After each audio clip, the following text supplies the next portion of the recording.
উপস্থিত শরৎচন্দ্র পাঠক ছাত্র আমাদের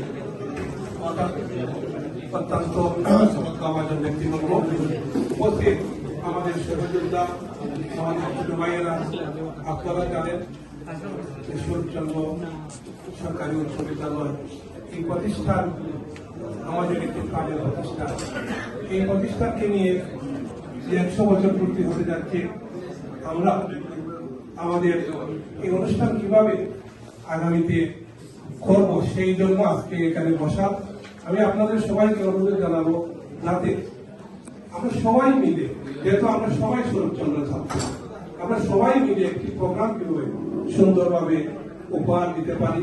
আর এই প্রোগ্রামটা যেহেতু 100 বছর, তাই এটা একটা অত্যন্ত গুরুত্বপূর্ণ একটি প্রোগ্রাম, একটা 100 বছর পরে আসতেছে।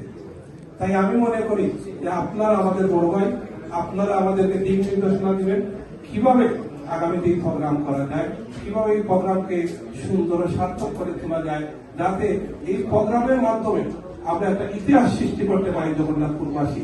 আমি এককভাবে যাতে সবাই মিলে এমন একটি প্রোগ্রাম আমরা উপহার দেব সারা বাংলাদেশের মধ্যে, বিশ্বের যেখানে যেখানে চিঠি আছে আমাদের জগন্নাথপুর সহ তথা বাংলাদেশের সবাই বলতে যে না, জগন্নাথপুরবাসী একটি প্রোগ্রাম উপহার দিয়েছে।